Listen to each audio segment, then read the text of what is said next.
Hello ji guys, welcome back to our channel. आज हम बनाएंगे मुहर्रम स्पेशल चोंगा रेसिपी। और किस किस के यहाँ मुहर्रम में चोंगे बनते हैं तो प्लीज़ कमेंट में लिख के बताइए। और जिसने पहली बार नाम सुना है और जिसके यहाँ मुहर्रम में चोंगे नहीं बनते, उनके यहाँ कुछ और मीठा बनता है, तो कमेंट में लिख कर बताइए कि उनके यहाँ क्या बनता है। और ये झटपट से बनने वाली बहुत ही आसान सी बहुत टेस्टी लजीज रेसिपी है। तो इसके लिए हमने मैदा लिया है और मैदे का हम आटा उसको गूंद लेंगे। ना ज़्यादा हमें टाइट करना है, ना ज़्यादा पतला करना है, हमें मीडियम ही उसकी वो रखना है कंसिस्टेंसी। अब इसके बाद इसको मम्मा गूंद रही हैं अच्छे से। और इसमें हमने मैदा और सिर्फ पानी लिया है और कुछ भी नहीं डाला है इसके अंदर, ना ही सोडा है ना ही कुछ भी नहीं है, बस मैदा और मैदा का आटा गूंद लेंगे। और फिर उसके बाद इसमें पानी डाल के अच्छे से मम्मा गूंद लेगी मैदे को। फिर उसके बाद हमने चाशनी बनने रख दी थी। तो जब तक हमारी चाशनी बन के रेडी हो गई, मम्मा ने आटा गूंद लिया है मैदे का और उसको हमने रेस्ट करने के लिए रख दिया है 2 घंटे के लिए। 2 घंटे बाद आटा ऐसा हो चुका है।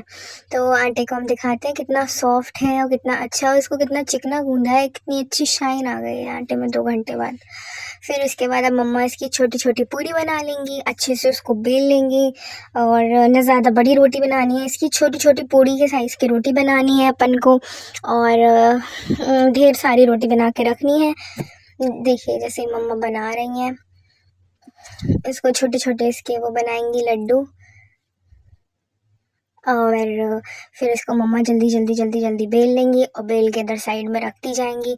और मैं झट वो सब उठा के और इसको जल्दी सेक लूँगी, क्योंकि इसको ज़्यादा टाइम के लिए नहीं रखती, क्योंकि ये बहुत ज़्यादा पतली रोटी बनती है।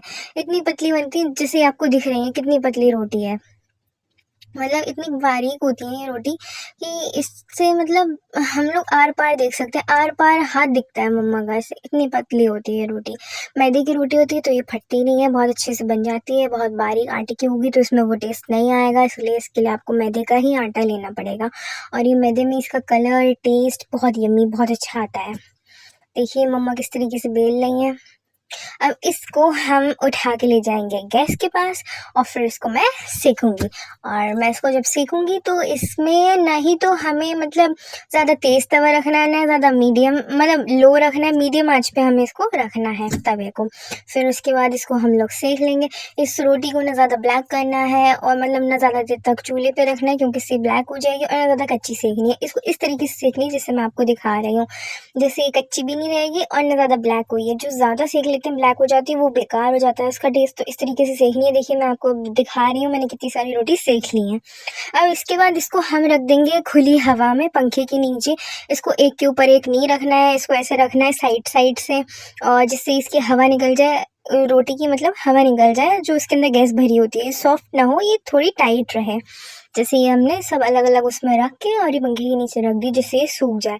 फिर इसके बाद मम्मा ने पीस लिया था इलायची पाउडर। मार्केट का इलायची पाउडर इतना अच्छा नहीं होता है, मम्मा को हर चीज़ ओरिजिनल पसंद है, तो मम्मा ने अपने हाथ से ये पीसा था। और फिर उसके बाद हमने चाशनी में डाल दिया था मावा, और इसमें हमने कम से कम 1.5 किलो मावा डाला था। 1.5 किलो आटा लिया है तो 1.5 किलो मावा डालेंगे। 1.5 किलो मावा डालने के बाद चाशनी में अच्छे से मिक्स कर लिया था।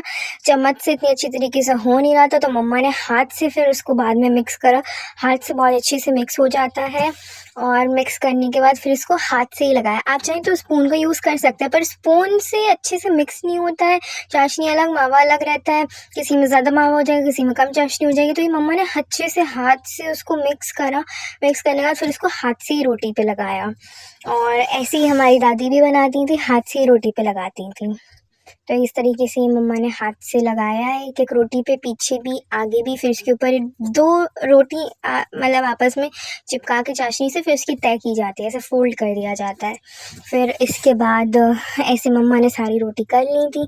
करने के बाद बस ये हमारी रेसिपी रेडी है और इसको हम सर्व कर सकते हैं। और ये फ़ौरन हैंड टू हैंड खाओ तब इसको मज़ा नहीं आता, इसको फ्रिज में रख के ठंडा करके खाओ जो बहुत टेस्टी लगती है, बहुत यमी, बहुत आसान झटपट से बनने वाली रेसिपी है। और अगर आपको रेसिपी पसंद आई हो, जल्दी से बनने वाली रेसिपी हो, तो ज़रूर कमेंट में लिखिएगा और नेक्स्ट बताइए कि आप कौन सी रेसिपी देखना चाहेंगे। Thank you for watching.